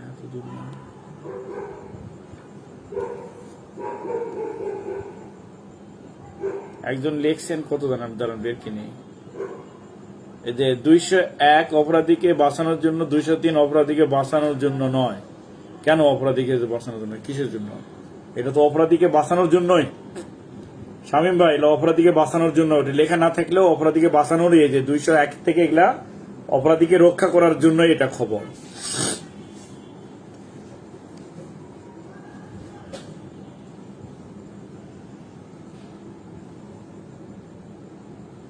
কই আল্লাহ, কি লিখলো যেন পাইনি। আচ্ছা, পেলাম না। তাহলে অপরাধীকে বাঁচানোর জন্য আলামত নষ্ট 201, অপরাধীকে রক্ষা করার জন্য খবর দেয়নি 202, অপরাধীকে রক্ষা করার জন্য মিথ্যা খবর দিয়েছে, এটা হলো 203। এখন 204-এ যাব। গত বছরের গাইড আছে, কিন্তু এবছরের প্রশ্নের উত্তরগুলি সাপ্লিমেন্টারি পরীক্ষা হলো, সাপ্লিমেন্টারি পরীক্ষার উত্তরগুলি তো পাবেন না, প্রশ্নও পাবেন না, উত্তরও পাবেন না। আর কিছু ইন্সপেক্টরশিপ পরীক্ষার প্রশ্নের উত্তরও কিছু বইটার মধ্যে থাকবে। এই জন্য আপনারা গাইড বইটাও নিন। কয় টাকা দাম? 300-400 টাকা দাম মনে হবে। নিন কষ্ট করে। এখন এই যে 3 পর্যন্ত, 203 পর্যন্ত গেছি, দণ্ডবিধির ধারা আছে 511। তাহলে 511 মানে 500 ধরেন মোটামুটি। 500-র মধ্যে মোটামুটি আবার 100-র মতো মনে পড়া লাগবে না, মাঝে মাঝে বাদ আছে, কিছু কিছু জায়গা আছে আমাদের পড়তেই হবে না। তাহলে 100 বাদ থাকে 400। 400-র মধ্যে আমরা 200 পর্যন্ত চলে গেলাম। আর কত ধারা আছে? 200 ধারায়। খুব দ্রুত শেষ হয়ে যাবে, আপনারা একটু মনোযোগ সহকারে শোনেন। তাহলে এই 202 আর 203 আর একবার বলেন। অপরাধীকে অপরাধের দায় থেকে রক্ষা করার জন্য অপরাধ সম্পর্কে জেনেও পুলিশকে বা ম্যাজিস্ট্রেটকে খবর না দিলে তার সাজা হবে 202। আর অপরাধীকে অপরাধের দায় থেকে রক্ষা করার জন্য যদি পুলিশকে বা ম্যাজিস্ট্রেটকে মিথ্যা খবর দেয় তাহলে তার সাজা হবে 203। এই কথা কিন্তু 201-এও আছে, এরকম কথা। আমরা 203-ই দিয়ে দিই। এখন কি বুঝলেন কিনা? মাহফুজুর মুশফিকুর রহমান, মুশফিক, বোঝা গেল নাকি? দেখেন তো, অপরাধীকে রক্ষা করার জন্য, হ্যাঁ 177-এর সঙ্গে তো মিল আছে। 177, 182 আর 203 এটা এক কোয়ালিটি। গড়ে খবর দেয়নি, গড়ে মিথ্যা খবর দিছে 177, হয়রানির জন্য মিথ্যা খবর দিছে 182। আর অপরাধীকে রক্ষা করার জন্য এটা হলো 203। 202-এর উদাহরণটা আরেকবার বলেন। আচ্ছা, 202-এর উদাহরণটা হলো যে এই ক খকে হত্যা করেছে, খকে হত্যা করেছে, এটা গ জানে, কিন্তু জানার পরেও সে পুলিশকে খবর দিল না, এই হত্যার খবরটা দিল না। গ এবং ক তারা মামাতো ভাই। তাহলে এখানে কিন্তু প্রশ্নের ডাইরেক্ট আপনি বলে দেয়নি যে অপরাধীকে বাঁচানোর জন্য খবর দেয়নি, এটা ডাইরেক্ট বলে নাই, কিন্তু শেষে একটু প্যাচ লাগাই দিল যে ক যে খুন করলো আর গ যে খবর দিল না, এর কারণ সে ওরা দুইজন মামাতো ভাই লাগে। তাহলে এখানে বুঝে নিতে হবে তার মামাতো ভাইকে রক্ষা করার জন্য এই অপরাধ সম্পর্কে, অপরাধের হত্যাটা সম্পর্কে জেনেও খবর দিল না, এই জন্য হবে 202। তাহলে ক খকে, এখন কি ক্লিয়ার কিনা? ক খকে হত্যা করেছে, এটা গ দেখেছে। গ তারপরে পুলিশকে খবর দেয়নি, কারণ গ কয়ের চাচাতো ভাই লাগে অথবা তার শালা লাগে। তাহলে তো বুঝছেন। এখন কি ক্লিয়ার হলো কিনা দেখেন। এখন কি আমি সামনে যাব? আউযুবিল্লাহি মিনাশ শাইতানির রাজীম, বিসমিল্লাহির রহমানির রহিম, রব্বি জিদিনি ইলমা, রব্বি জিদিনি ইলমা। আর বেশি দিব না, রব্বি জিদিনি ইলমা। এখন দেখেন তো ক্লিয়ার হলো কিনা।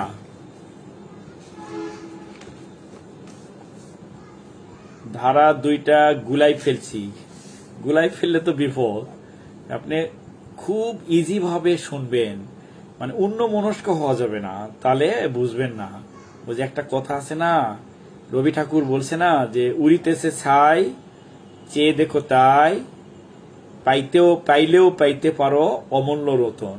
মানে ছাইয়ের মধ্যেও আপনি মূল্যবান কিছু পেতে পারেন। আমি যে প্যাসালগুলি পারতেছি এগুলি খুব মনোযোগ সহকারে শুনলে আপনি কিছু পেতেও পারেন।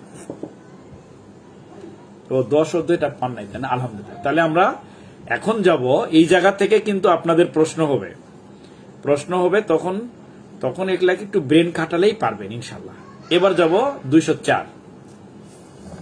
204-এ কি বললো? 204-এ বলল যে এই সরকারি কর্মচারী কি করছে, এই সাক্ষ্য প্রমাণ বিনষ্ট করছে। যে সাক্ষ্য প্রমাণগুলি আদালতে উপস্থাপন করা যায় এ ধরনের সাক্ষ্য প্রমাণগুলি বিনষ্ট করছে। তাহলে সরকারি কর্মচারীর সাজা হবে এই 204। যেমন একটা অপরাধ সম্পর্কে অফিসার ইনচার্জ থানায় মামলা রুজু করল। মামলা রুজু করার পর ঊর্ধ্বতন কর্তৃপক্ষের নিকট থেকে চাপ আসলো যে তিনি কেন মামলা নিছেন। পরে ওসি এই মামলাটি লাল কালি দিয়ে, ওই এফআইআরটা লাল কালি দিয়ে কেটে দিল আর লিখে রাখলো রং এন্ট্রি। রং মানে কি? ভুল এন্ট্রি লিখে রাখলো। ওসি কোনো অপরাধ করলো কি? ওসি কোনো অপরাধ করলো কি? হ্যাঁ, যে অপরাধের সাক্ষ্য প্রমাণ, এই সাক্ষ্য প্রমাণ হিসাবে আদালতে উপস্থাপন করা যায় এরকম একটা দলিল অফিসার ইনচার্জ নষ্ট করেছে। কারণ আপনি এখানে একটা প্রশ্ন নিয়ে নেন তো, কারণ পিআরবি 243-এর বর্গীর্য, পিআরবি 243-এর বর্গীর্য বিধি অনুসারে একবার এজাহার বা এফআইআর হয়ে গেলে এই এফআইআর বাতিল করা যায় না, নষ্ট করা যায় না, ছিঁড়ে ফেলা যায় না। একটু আগে লিখবেন যে পিআরবি 243-এর বর্গীর্য অনুসারে একবার এফআইআর বা এজাহার হয়ে গেলে এটা বাতিল বা ছিঁড়ে ফেলা যায় না।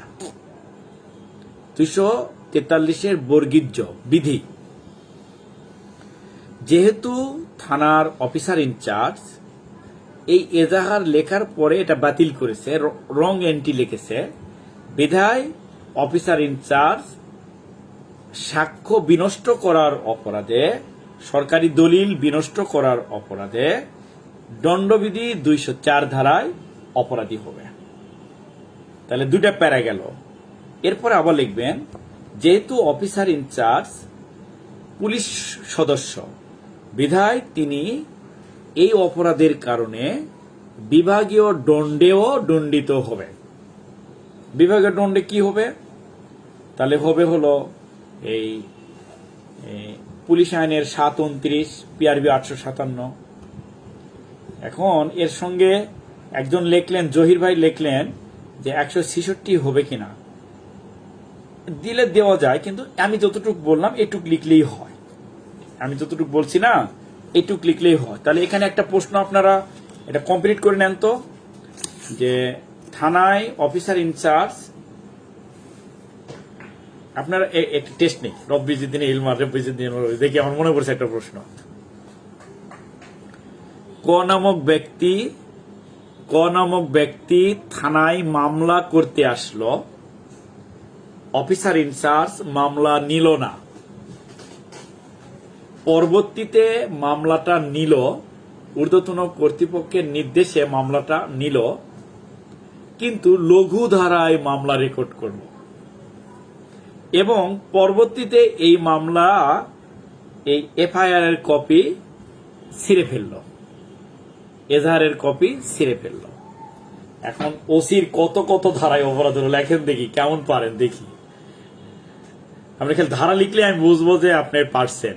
আবার শোনেন তো, এক ব্যক্তি থানায় মামলা করতে আসলো, ওসি মামলা নিল না। পরবর্তীতে ঊর্ধ্বতন অফিসার বা পুলিশ সুপার নির্দেশ দিলে পরে সে মামলা নিল, তো লঘু ধারায় নিচ্ছে। পরের দিন ওই মামলার এফআইআর ছিঁড়ে ফেলছে। ওসি কি কি ধারায় অপরাধ করছে সবগুলা মহিদুল তোমারও কিন্তু সব লিখতে পারো নাই। তাহলে 166, 167, 217, 18 কই গেল? আইন অমান্য, মিথ্যা দলিল প্রস্তুত, পরে ছিঁড়ে ফেলছে 204, এটা গেল কই? ছিঁড়ে ফেলার জন্য 204, আর আইন অমান্য মিথ্যা দলিল প্রস্তুতের জন্য হবে 166, 67, 217, 218। এখন দেখেন বুঝলেন কিনা? এই প্রশ্নের উত্তর হবে আইন অমান্যর জন্য 166, 217। এই লঘু ধারায় মামলা নেওয়ার জন্য হবে 167, 218। পরবর্তীতে এফআইআর এজাহার ছেড়ে ফেলার জন্য দণ্ডবিধি 204। এখন কি আপনারা এই প্রশ্নটা আসলে পারবেন? আমার মনে হয় পারবেন। এখন এই যে আমি যে প্রশ্ন বললাম, এই প্রশ্ন আসলে পারবেন? পরের প্রশ্ন, এটা দিয়ে আর দেবো না নাকি? আর না পড়া একটু দাঁড়াবেন। হ্যাঁ, তাহলে আরেকটা প্রশ্ন দিব।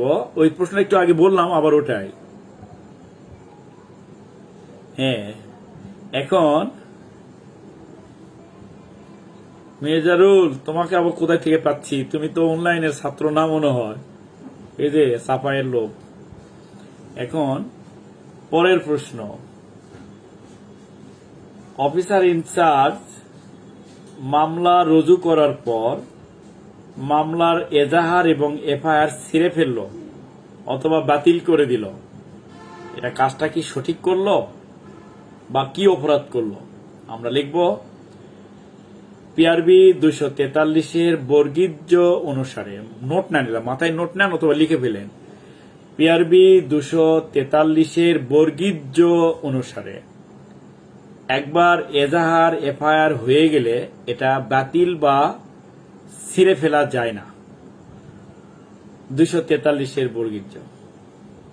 যেহেতু অফিসার ইনচার্জ এজাহার ছিঁড়ে ফেলেছে বা বাতিল করেছে, সেহেতু এই সরকারি ডকুমেন্ট বিনষ্ট করার অপরাধে অফিসার ইনচার্জ 204 ধারায় অপরাধী হবে। একই সাথে বিভাগীয় দণ্ডে দণ্ডিত হবে পুলিশ আইনের 729, পিআরবি 857। প্রিয় ভাইরা, দেখেন তো এখন কি আপনাদের ব্রেনে আসলো কিনা? 205 এটাও জরুরি দরকার। এটা আজকে আর দিব না, আজকে দিলে নিতে পারবেন না, আপনাদের প্যাচ লেগে যাচ্ছে। আজকে প্যাচ লেগে যাচ্ছে, এই 204 পর্যন্তই থাক, কারণ এখানে একটু প্যাচ আছে। তারপরের ধারাগুলি যায়, আমরা সামনের যে ধারাগুলোতে যাব এগুলাতে আবার ঝামেলা কম, খুব দ্রুত যেতে পারবো। তাহলে প্রিয় ভাইরা, আজকে এই পর্যন্তই। আমি কোন আইন রিভিশন করব, কোনটা করছি? গতদিন আমরা কোন আইন রিভিশন করছি? না, ওই যে নারী শিশু মনে হয় রিভিশন করলাম, না কোনটা রিভিশন করলাম গতদিন? আমার তো মনে আসতেছে না। আর দিব না, তাহলে রিভিশন অন্তত একটা করি। নারী শিশু রিভিশন করছি, তাহলে আমরা এখন কি করব? বাল্য বিবাহ করি। তাহলে বাল্য বিবাহ, মাদক অনেক সময় লাগবে, 1 ঘন্টা লাগবে সময় রিভিশন করতে। তাহলে মাদকটা আমরা 2 দিনে করব রিভিশন। তাহলে মাদকটা দিব। ও, নারী শিশুই করার কথা, রিভিশন করেন নারী শিশু। আচ্ছা, নারী শিশু দিচ্ছি। পুলিশ আইন তো ইজি, নিজে নিজেই পড়েন। আমি সব রিভিশন করলে তো আপনাদেরই লস হবে, কারণ আমি সামনে যেতে পারবো না। জেলা নিয়ে ঝামেলা বেশি, সেটা আমি বেশি রিভিশন করব। আর জেলা সহজ আইন, এগুলি আপনি নিজেরা পড়ুন, অনেক পড়েন, the more you read the more you learn. যতই পড়বেন ততই শিখবেন, আপনি পড়তে হবে। তাহলে মাদক দ্রব্যতে যা। বিসমিল্লাহির রহমানির রহিম। মাদকদ্রব্য নিয়ন্ত্রণ আইন 2018 নামে অভিহিত হবে।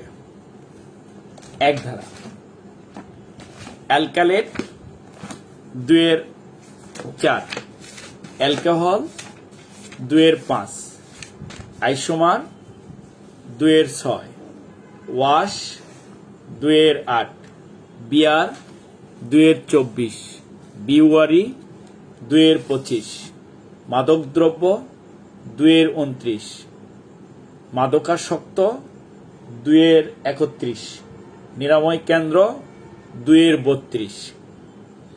অন্য আইনে যাই থাক, এ আইনের বিধিবিধান প্রযোজ্য হবে।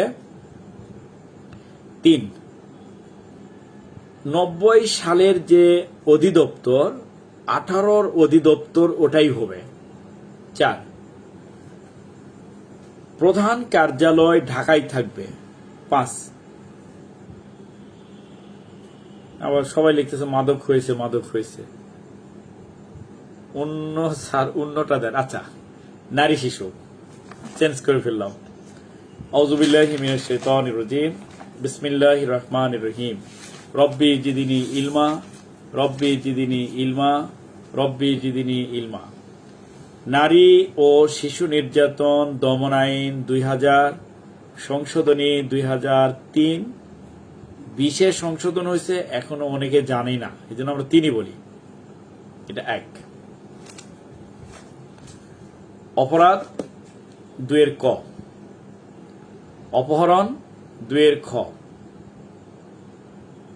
আর গ হলো মুক্তিপণ, আটক 2-গ, হাইকোর্ট বিভাগ 2-ঘ, ধর্ষণ 2-অম, নবজাতক শিশু চ, আর নারী যে কোনো বয়সের নারী ছ, মুক্তিপণ বর্গীর জ, আর বর্গীর জ ঝ, ফৌজদারি কার্যবিধি ঝ, যৌতুক নিয়, শিশু ট, আর ঠ হলো হাইকোর্ট বিভাগ ঠ। তাহলে আগেরটা হলো ট্রাইব্যুনাল ছিল, ওই যে ইয়াতে ঘতে, এটা গেল 2। এখন এই 2-এর মধ্যে থেকে আপনাদের এমসিকিউ আসতে পারে যে নবজাতক শিশু বলতে বোঝায় অনূর্ধ্ব 40 বছর বয়স, অনূর্ধ্ব 40 দিন বয়স, 40 দিনের কম না, আবার 60 দিন এরকম আসতে পারে। তো অনূর্ধ্ব 40 দিন, অনূর্ধ্ব 40 দিনের শিশুকে নবজাতক শিশু বলে, এটা চ। আবার এখানে দিতে পারে যে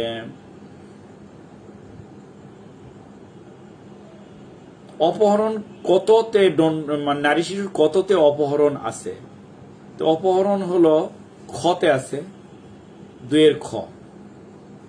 তাহলে অ্যাসিড মেরে ফেলা 2-1, গুরুতর আহত 2-2, আর নিক্ষেপের চেষ্টা 2-3, 4-3, আর অপহরণ 7, মুক্তিপণ 8,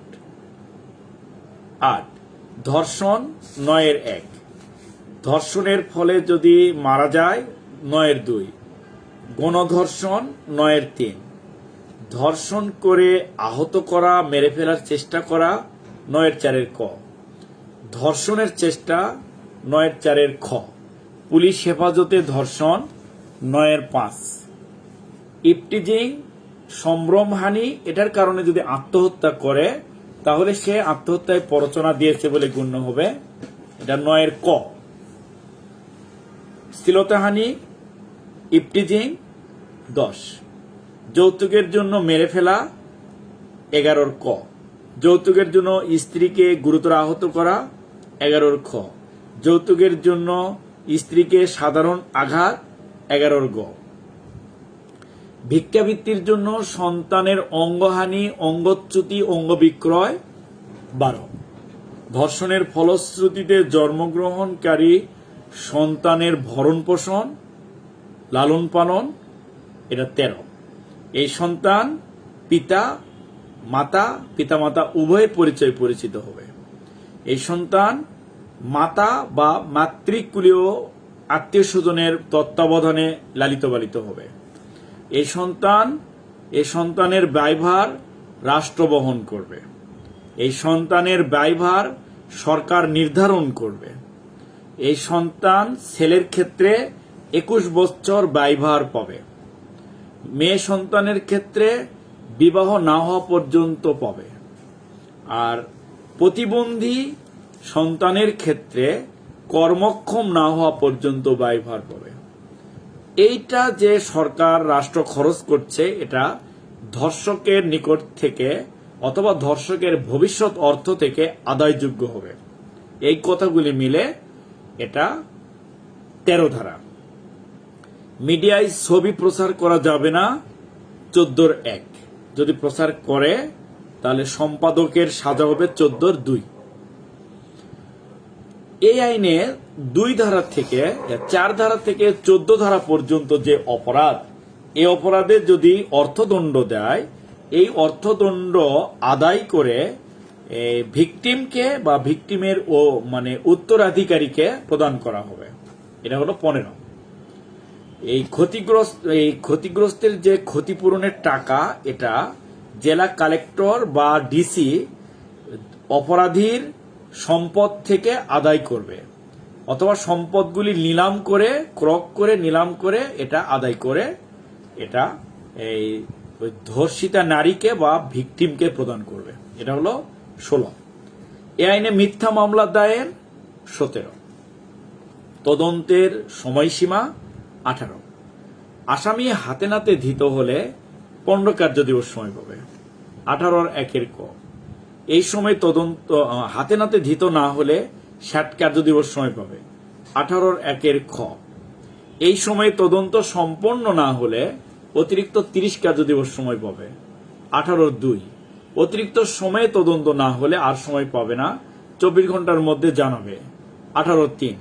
নতুন একজন তদন্তকারী নিয়োগ হবে। 18(4). নতুন তদন্তকারী হাতে নাতে ধৃত আসামির ক্ষেত্রে সময় পাবে 15 কার্যদিবস না 7 কার্যদিবস। 7 কার্যদিবস। 18(4)(ক). নতুন তদন্তকারী ধৃত না হওয়ার ক্ষেত্রে সময় পাবে 30 কার্যদিবস। 18(4)(খ). নতুন তদন্তকারী অতিরিক্ত টাইম পাবে না, সময় শেষ হওয়ার 24 ঘন্টার মধ্যে লিখিতভাবে জানাতে হবে। 18(5). নির্ধারিত সময় তদন্ত করতে না পারার অপরাধে বিভাগীয় দণ্ড ভোগ করবে। 18(6). মামলা তদন্ত প্রতিবেদন পর্যালোচনা করে ট্রাইব্যুনাল যদি মনে করে যে এই অপরাধের সাথে জড়িত ব্যক্তিকে ন্যায় বিচারের স্বার্থে সাক্ষী করা প্রয়োজন, তাহলে ট্রাইব্যুনাল আসামিকে সাক্ষী করার নির্দেশ দিতে পারবে। এটা হলো 7। 18(7). আর তদন্ত প্রতিবেদন পর্যালোচনা করে ট্রাইব্যুনাল যদি মনে করে তদন্তকারী গাফিলতি করে আলামত নষ্ট করেছে, তাহলে তদন্তকারীর বিরুদ্ধে বিভাগীয় ব্যবস্থা গ্রহণের জন্য আদালত নির্দেশ দিতে পারে। 18(8). আর তদন্তকালে ট্রাইব্যুনাল যদি জানতে পারে যে তদন্তকারী পক্ষপাত করেছে, তাহলে তদন্তকারী পরিবর্তনের জন্য নির্দেশ দিতে পারে। 18(9). এ আইনের সকল অপরাধ বিচারার্থে গ্রহণীয় হবে। 11(গ) আপদযোগ্য হবে। এটা 19(1). যে অপরাধের সাথে জড়িত অভিযোগকারী পক্ষের শুনানি ছাড়া ট্রাইব্যুনাল তাকে জামিন দেবে না। 19(2)(ক). 19(2)(2) না 2(ক). আর ট্রাইব্যুনাল যদি মনে করে অপরাধীর বিরুদ্ধে অপরাধ প্রমাণ হবে, দণ্ডিত হবে, তাহলে ট্রাইব্যুনাল জামিন দিবে না। এটা হলো 2(খ). আর যদি নারী বা শিশু যদি অভিযুক্ত হয়, তাহলে ট্রাইব্যুনাল যদি মনে করে তাহলে জামিন দিতে পারে। এটা হলো 3। আর অপরাধের সাথে যে সরাসরি জড়িত না, ট্রাইব্যুনাল ইচ্ছা করলে তাকে জামিন দিতে পারে। 19-4 বিচার সংক্রান্ত বিধিবিধান, এটার 20 ধারা। এ আইনের অপরাধের বিচার 26 ধারা অনুসারে গঠিত নারী ও শিশু নির্যাতন দমন ট্রাইব্যুনালে বিচার হবে। এটা 20-1। এটার বিচার একবার শুরু হলে প্রতি কর্ম দিবসে একটানা চলবে। এটা 20-2। এই আইনের অপরাধের বিচার 180 দিনে সম্পন্ন করতে হবে। 20-3। 180 দিনে যদি বিচার সম্পন্ন করতে না পারে তাহলে আসামিকে জামিন দিতে হবে। আর যদি কোনো কারণে জামিন না দেয় তাহলে এটা মানে তার কারণটা লিখতে হবে। 20-4 বিচারক যদি পরিবর্তন হয়, নতুন বিচারক স্থলাভিষিক্ত হয়ে বিচার করবেন। 20-5 আর এ আইনে 9 ধারার অপরাধের বিচার কেউ আবেদন করলে অথবা আদালত নিজ থেকেই যদি মনে করে তাহলে রুদ্ধদ্বার কক্ষে, অর্থাৎ ইংরেজি থেকে বলে টায়ারিং ক্যামেরা, রুদ্ধদ্বার কক্ষে বিচার করতে পারবে। এটা 20-6। 20-6 আর এ আইনে যদি শিশু অভিযুক্ত হয় তাহলে শিশুর বিচারের ক্ষেত্রে শিশু আইন 2013 অনুসরণ করতে হবে। এটা হলো 20-7 আর ট্রাইব্যুনাল যদি কাউকে নিরাপদ হেফাজতে রাখতে চায় তাহলে যাকে রাখতে চাচ্ছে তার মতামতকে অগ্রাধিকার দিতে হবে।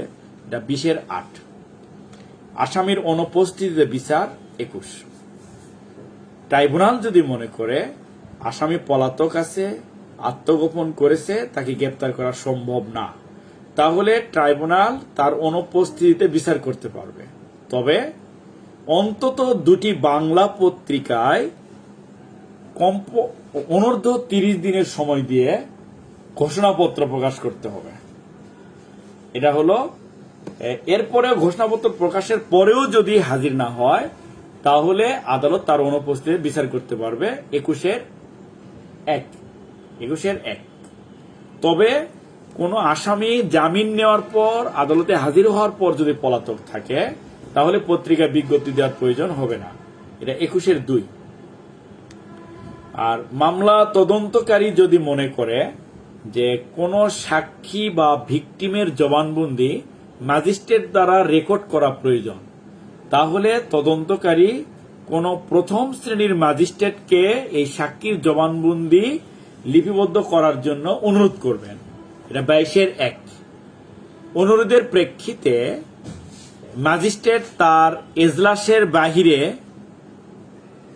অথবা অন্য কোনো স্থানে অথবা ঘটনাস্থলে এই সাক্ষীর জবানবন্দি রেকর্ড করবেন এবং একটা কপি তদন্তকারীকে দিবেন তদন্ত প্রতিবেদনের সঙ্গে দাখিল করার জন্য। এটা 22-2 তবে যে সাক্ষীর জবানবন্দি ম্যাজিস্ট্রেট লিখলেন এই সাক্ষী যদি মারা যায় আর অন্য কোনো সাক্ষ্য প্রমাণ না থাকে তাহলে এতটুকু দিয়ে আসামিকে ট্রাইব্যুনাল সাজা দিবে না। 22-3 রাসায়নিক পরীক্ষকের রিপোর্ট প্রাসঙ্গিক। রাসায়নিক পরীক্ষক যদি সাক্ষ্য দিতে অপারগ হয় তাহলে তাকে তলব না করে তার রিপোর্ট আদালতে প্রাসঙ্গিক। 23 এটা কার্যবিধি 509 510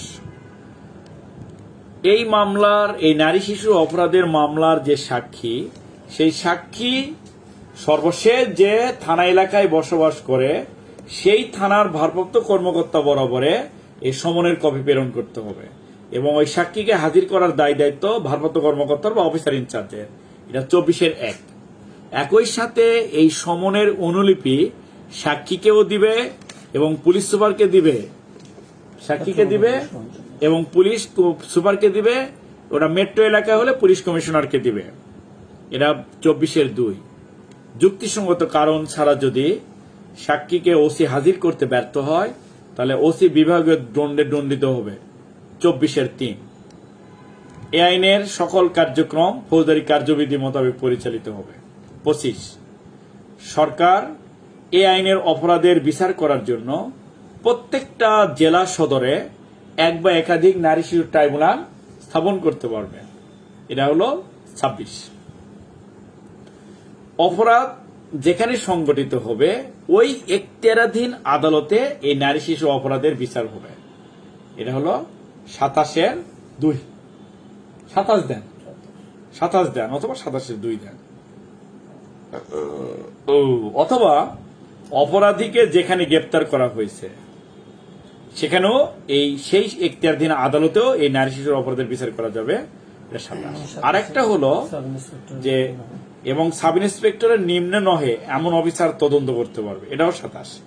আরেকটা হলো কোন ব্যক্তি এই নারী শিশু অপরাধটা থানায় দিয়ে যদি থানার ওসি গ্রহণ না করে তাহলে কোর্টে যায় অভিযোগ দেওয়া যাবে, সেক্ষেত্রে কোর্ট এটা যাচাই বাছাই করে বিচার করবেন, এটাও 27। এবং ন্যায় বিচারের স্বার্থে উন্নয়নের অপরাধ যদি এই নারী শিশুর সাথে জড়িত থাকে ওই উন্নয়নের অপরাধের বিচারও একই ট্রাইব্যুনালে করা যাবে, এটাও 27। তাহলে 27-এ কতগুলি কথা, এটা দিয়ে প্রশ্ন হবে কিন্তু 27-এ প্রশ্ন এরকম হবে যে থানায় অভিযোগ দিলে অভিযোগ নিল না, কোর্টে গেল, এক্ষেত্রে এই বিধান কি? সেক্ষেত্রে আমরা লিখব নারী শিশু 27 ধারা অনুসারে থানায় অভিযোগ দিলে যদি থানা পুলিশ গ্রহণ না করে সেক্ষেত্রে অভিযোগকারী কোর্টে অভিযোগ করতে পারবে, সেক্ষেত্রে কোর্ট বিষয়টা যাচাই করে সঠিক হলে বিচার করবে, 27 লিখবেন। এই আইনের অপরাধের বিচার সাব ইন্সপেক্টরের নিম্নে কেউ করবে না, এটাও 27। এই নারী শিশুর অপরাধের সাথে অন্য আইনের অপরাধ থাকলে কি হবে? একই সঙ্গে বিচার করা যাবে একই ট্রাইব্যুনালে, 27। নারী শিশু অপরাধের বিচার কোন জায়গায় হবে? যে জায়গায় আসামি ধৃত হবে অথবা অপরাধ যে জায়গায় হয়েছে ওই জায়গাটা যে এখতিয়ারাধীন আদালতের অধীনে সেই এখতিয়ারাধীন ট্রাইব্যুনালে অপরাধের বিচার হবে, এটাও 27। প্রিয় ভাইরা, আপিল 28। 29টা হলো যে কাউকে যদি মৃত্যুদণ্ড দেয়, মৃত্যুদণ্ড কার্যকর করার আগে এই নথিপত্র কার্যবিধি 374 ধারা অনুসারে হাইকোর্ট বিভাগে প্রেরণ করতে হবে। হাইকোর্ট বিভাগের অনুমোদন ব্যতীত মৃত্যুদণ্ড কার্যকর করা যাবে না, 29। আর অপরাধের সহায়তাকারী, অপরাধী যে দণ্ডে দণ্ডিত হবে সহায়তাকারী সেই দণ্ডে দণ্ডিত হবে, এটা হলো 30। নিরাপত্তা হেফাজত 31। এখন এই 180 দিনের মধ্যে যদি ট্রাইব্যুনাল বিচার সম্পন্ন করতে না পারে তাহলে ট্রাইব্যুনাল এটা সুপ্রিম কোর্টকে 30 দিনের মধ্যে জানাবে এবং পুলিশও জানাবে এবং পাবলিক প্রসিকিউটর এরাও সরকারকে এবং সুপ্রিম কোর্টকে জানাবে। এটা হলো 31-এর ক অথবা কয়ের 1, 2, 3 আছে। এই নির্ধারিত সময়ে বিচার করতে পারে নাই, এটা যদি কারো দোষ প্রমাণ হয় তাহলে তিনি বিভাগে দণ্ডে দণ্ডিত হবেন, 31-এর কয়ের 3-এ বলছে এটা। আর 32-এ হলো ভিকটিমের মেডিকেল পরীক্ষা কোথায় করা যাবে? সরকারি হাসপাতালে অথবা সরকার কর্তৃক ঘোষিত বেসরকারি হসপিটালে। আর দায়িত্বরত বা কর্তব্যরত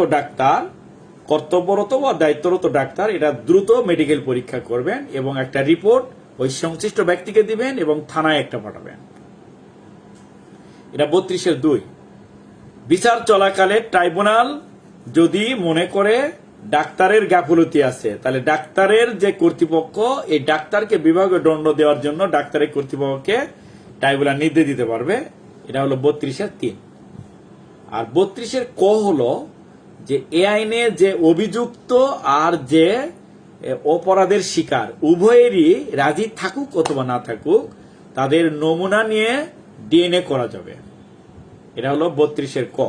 আর ডিএনএ আইনের 12, ডিএনএ আইন 2012, ডিএনএ আইন 2012 মনে হয়, ডিএনএ আইন 2012 না 14, ডিএনএ আইন 2014 এর 12 ধারা অনুসারে ডিএনএ করা যাবে এবং ডিএনএ রিপোর্ট আদালতে প্রাসঙ্গিক হবে, এটা 32-এর ক। আর সরকার আবার এই আইনটা সংশোধন করলে করতে পারবে, এটা হলো 33। আর পূর্বে যে নারী শিশু আইন ছিল না ওটা বাতিল, এটা হলো 34। প্রিয় ভাইরা, নারী ও শিশু নির্যাতন দমন আইন আমি আমার মতো করে একটা রিভিশন দিলাম, এটা কি আপনাদের উপকার হলো কিনা একটু লেখেন তাহলে। এটা বন্ধ করে দেবো না, এটা টাকা দেবো না, তাহলে তাহলে প্রিয় ভাইরা, এই যে আলামিন মনে হয় কিছু কথা বলবে, দেখেন কি বলে, টাকা ছাড়া আর কি। তাহলে আমার সঙ্গে আপনারা যে কয়জন আসসালামু আলাইকুম রহমতুল্লাহ। অনেকদিন পরে আপনাদের সাথে কথা হচ্ছে। মোটামুটি অনেক লম্বা ছুটি গেছিলাম, আপনার 9 দিনের ছুটি। আমার মাশাআল্লাহ চাকরি জীবনে অনেক লম্বা ছুটি এটা ছিল। এসবিতে যাওয়ার কারণে হয়তো বা পাইছি, আলহামদুলিল্লাহ। এখানে অনেক কথা তো বলার আছে, তো কথা হলো সবচেয়ে বড় কথা যেটা টাকার ব্যাপারটা। আর আপনারা তো ঈদে অনেক লম্বা ছুটি কাটাইছেন, একটু ক্লাসেরও সমস্যা হয়েছে। আমরা চেষ্টা করব এই গ্যাপটা ইনশাল্লাহ এই যে কয়দিন আছে এই দিনগুলোর মধ্যে পূরণ করে দিতে। আর গত মাসে তো সবার মনে অগ্রিম বেতন হয়ে গেছে, আমরা যেটা জানি। তো ক্লাসের টাকা তো আগামীকালকে লাস্ট ডেট, আশা করব কালকের মধ্যে দিয়ে দিবেন। টাকা পাঠানোর সংখ্যা খুবই কম, আমি বুঝি না কেন যে এরকম হয়। এই কথা কাউকে বলতেও খারাপ লাগে, কেউ শুনতেও খারাপ লাগে।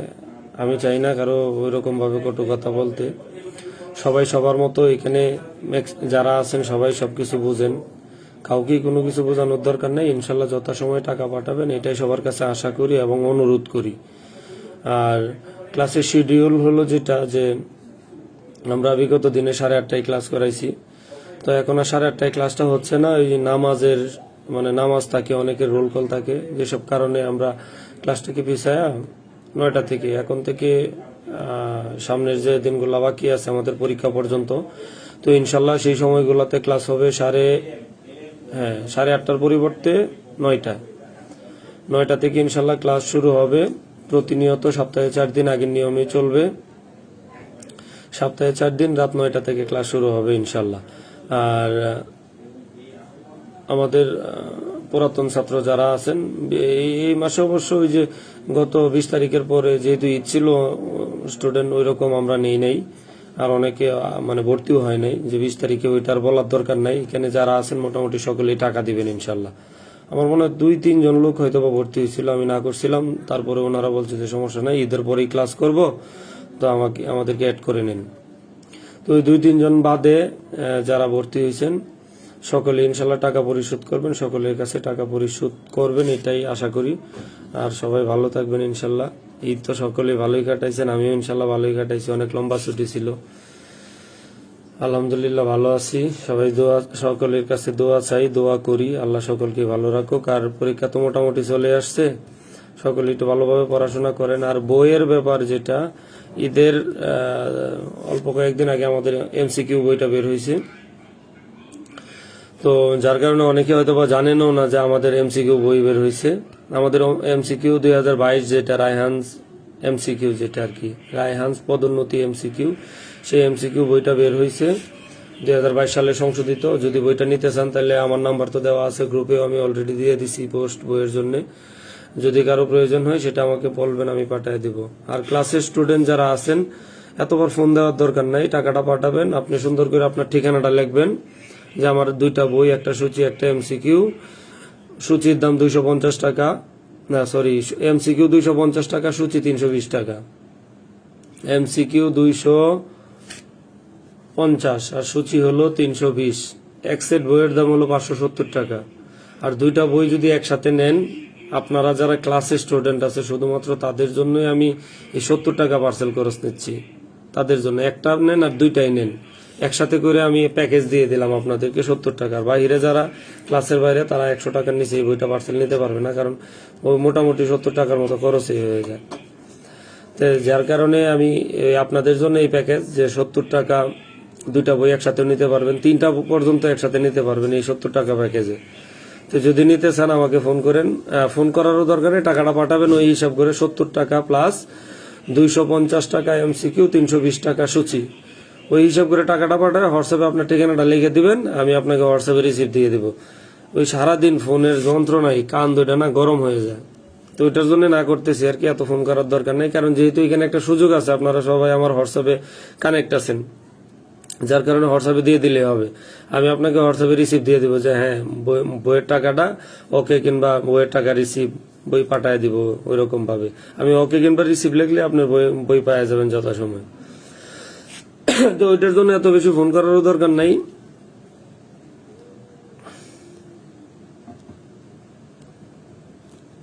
পরীক্ষা ইনশাল্লাহ হবে।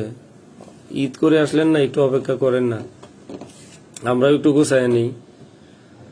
পলয়েলে পাওয়া যাবে, হ্যাঁ পলয়েল মার্কেটে পাওয়া যাবে, পলয়েল মার্কেটে পাওয়া যাবে। যারা বাহিরে আছেন, চিটাগাংয়ে বই পাওয়া যায়, রংপুরে বই পাওয়া যায়, হীরা, এরপরে আপনার বই পাওয়া যায় হলো সিলেট, রংপুর, চট্টগ্রাম, এইগুলাতে বই পাওয়া যায়। আর এদিক দিয়ে গাজীপুরে বই আছে, গাজীপুর থেকে নিতে পারবেন। ঢাকাতে উত্তরাতে যারা আছেন উত্তরাতে নিতে পারবেন। মিরপুর পুলিশ লাইনে যারা আছেন মিরপুর পুলিশ লাইন থেকে বই নিতে পারবেন। তারপরে পলয়েল মার্কেট তো আছে, ওই দিক দিয়ে ঢাকা জেলায় যারা আছেন ঢাকা জেলা থেকে বই পাবেন। মিলবেরাক, ওইখানে শপিং মলে বই আছে। তো এরকম ভাবে যারা বই নিতে চান ওই জায়গাগুলোতে বই আছে, আপনারা ওইখান থেকে বই নিতে পারেন। ও রাজশাহী সদরে বই আছে। এরপরে বানেশ্বর আপনার যেটা হলো ওই যে কি বলে আমাদের সারদা পুলিশ একাডেমির সামনে, ওইখানে বই আছে।